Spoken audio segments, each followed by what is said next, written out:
You are now listening to Dear Dope Chick, a weekly podcast created to inspire and energize women to live life on their own terms. I'm your host, Felicia, and here is today's dose of dope. Dear Dope Chick, welcome and welcome back. I am so glad that you chose to be here today, and I have one question for you. Are you ready to take some action? For those of you who are new here, who haven't been here in quite a while, or have been rocking with me since day one, Dear Dope Chick is an action-based podcast. So what does that mean? That means that every single episode, you are challenged to take a step, one small step, one big step, it doesn't matter, but it's a step that aligns with living life on your own terms. That means you're taking one step today that aligns with the lifestyle that you most desire. This step, big or small, is always up to you. You control your actions. You control what you do, what you don't do, what you will tolerate, what you won't tolerate, what you will get behind, what you won't get behind. It is all your choice. And that is the beauty of living life on your own terms, is that you get to choose what you will do, what actions you will take, what you will stand up for, what you will release, what you will allow to come back into your life. You have that say so.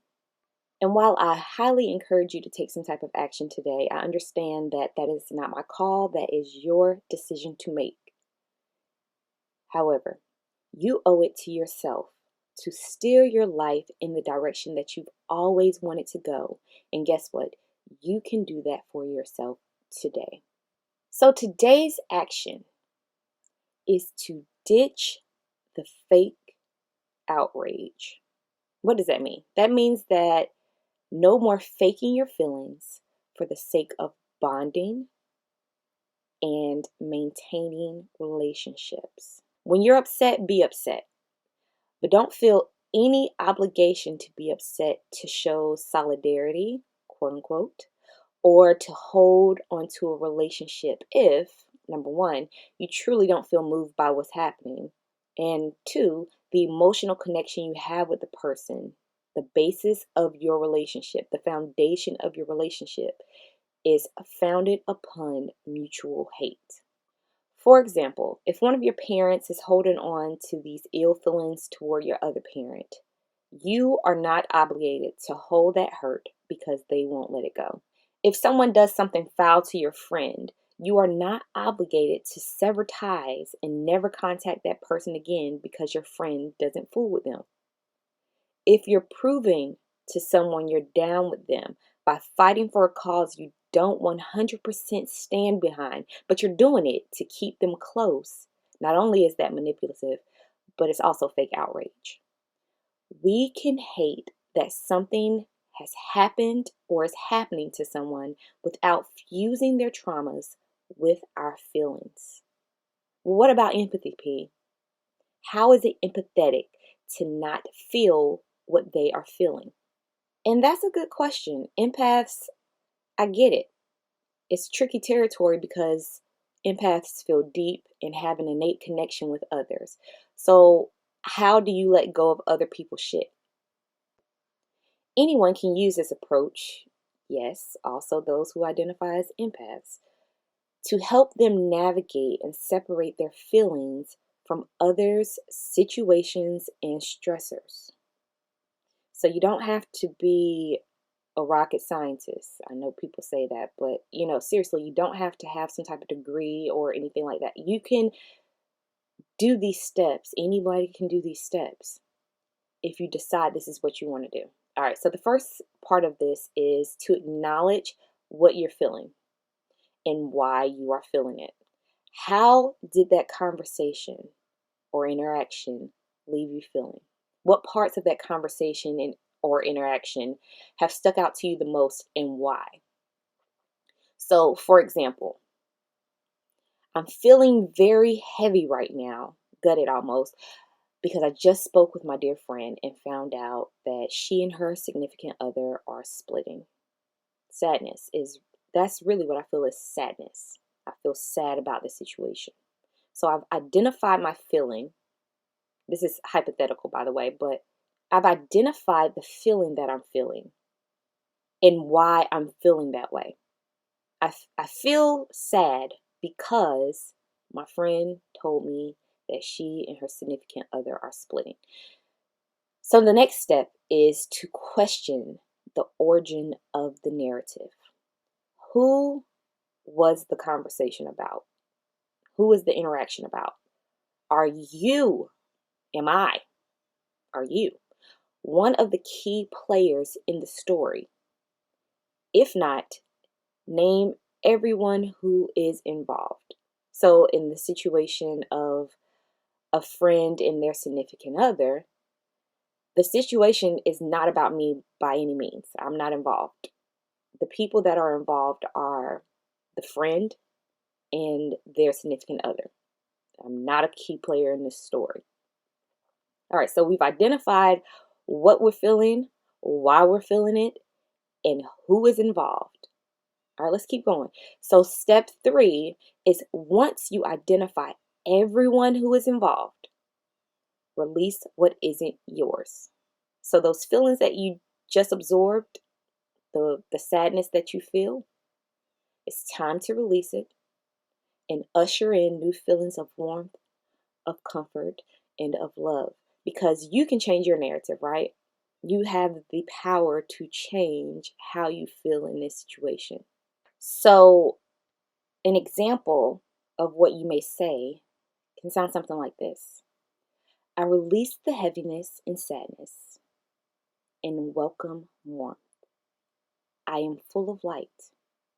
My light radiates deeply and touches the hearts of others. My love is a powerful healing force, strong enough to heal hearts, even my own. And this next step is optional. So step 4 is optional. But you can imagine all parties involved in an altered state of being, one where they are in high spirits, at peace, and whole. Yes, even the person that carries the blame, even the person that you want to blame and are feeling ill feelings toward, yes, even that person. For all of us who are sending people love and light when they are going through something, I imagine it looking something like this. We are literally sending our love, our high energetic vibrations to others. This part is more of a visualization exercise, but can also be telepathic. So think prayer. The images do help because we know how powerful the imagination is. So when we see exactly what we are looking forward to experiencing, we have an easier time believing it. So for example, picture the friend right now, full of light, literal light, like they're sitting there and you're looking at them and you see light just radiating from them. And you see their facial expression is one that is of peace. They are at peace. And then you see the significant other. They are also emitting light. They look warm. They look content. And they are also full of peace. You see the sense of peace over them. And you can feel from both of them the love radiating off of their aura. You feel that love. You see the light and you feel the love. And if meditation and visualization ain't for you, that's cool. You can send up a prayer for all parties involved. For the sake of examples, you can send up a prayer for the friend and the significant other. But why do I gotta visualize or pray for everyone involved, though? Especially when I ain't fooling with somebody. And you don't. That's the real, is you don't have to. The point is not to pick sides, though. And that's why we're feeling a way. We feel a way about certain situations because we take a good versus bad stance. Inherently, nothing is good or bad. It is, right?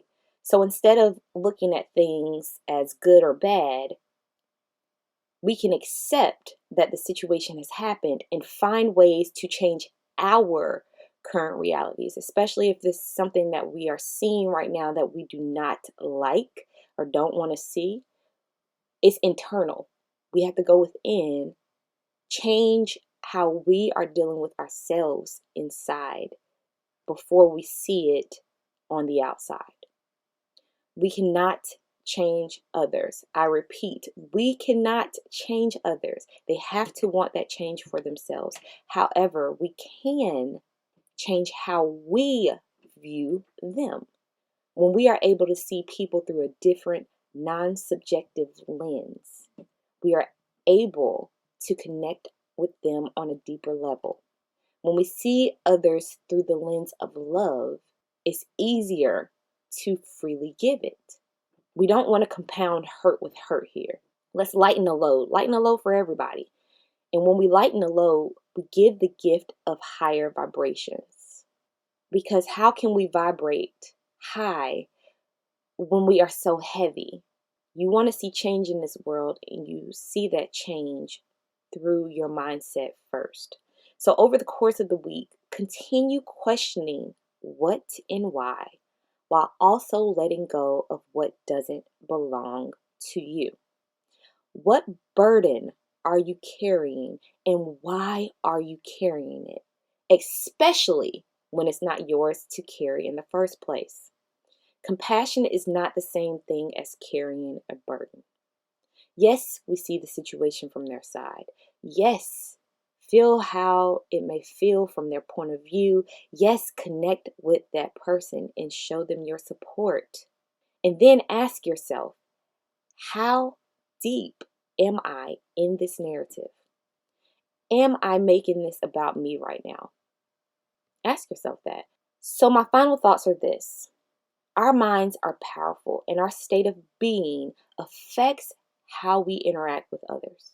Empathetic or not, seeing the best in life is a choice. It's your choice to make. That's what you get to decide and get to choose. Accepting that we cannot control others gives us the freedom we need to move freely in the world, to feel without attachment, and to let go and let it flow. We can feel things, and we know that feelings are fleeting. Feelings are not facts. Feelings are feedback. It is a way that we learn where we are in our current mindset. It's a way to identify where we want to go next. Suppose you're deep in other people's anger and outrage that has now become a part of your identity. You hate your parent for how they treated your other parent, and you stand 10 toes down on that. You hate your friend's ex for how they treated your friend. You hate that person, that random person, for how they talked about your favorite public figure. That is the narrative. You can't stand them because of how they are over here talking smack about your favorite person. How could I let that go now that I've let it define me? And the good thing about definitions and labels is that we can rewrite them at any time. You are the creator of your narrative. The key character in your world is you. By giving yourself permission to let it go is how you absolve yourself from carrying the burden, carrying the labels, carrying anything that doesn't belong to you and giving it back, releasing it. That's how you do it. You give yourself permission to let it go. That trauma, that hurt, that grudge no longer has to be a part of your identity. Release what's weighing you down, what you know isn't sitting well in your spirit. You can tell whether or not something is worth keeping. Even if it takes you some time, give yourself that time and that space to grieve, to forgive, and to let go. So what if your family is up in arms over whatever it is? So what if your friends are claiming standing by it begets loyalty? Is that how you want to showcase loyalty? By standing for something that you do not believe in? What does your spirit say? What is your core craving right now? Let go of what doesn't serve you and fill yourself with the goodness life has to offer. If you want to feel a way about something, choose to feel the best way you know how to feel. That's the gift that you can give yourself today. I thank you for being here today. I thank you for showing up, for showing out, for taking action, for listening, for learning, for considering, for implementing, for digging deeper, for seeing yourself from a different mindset. And most importantly, I thank you for being you. I'll see you in the next episode. For more dope messages, be sure to visit adailydoseofdope.com and become a member. Also, cop your dope merch at deardopechick.com and follow us on all of our social media at Dear Dope Chick, Instagram, Facebook, Twitter. Thank you so much for listening, and as always, be you, be dope. Love, P.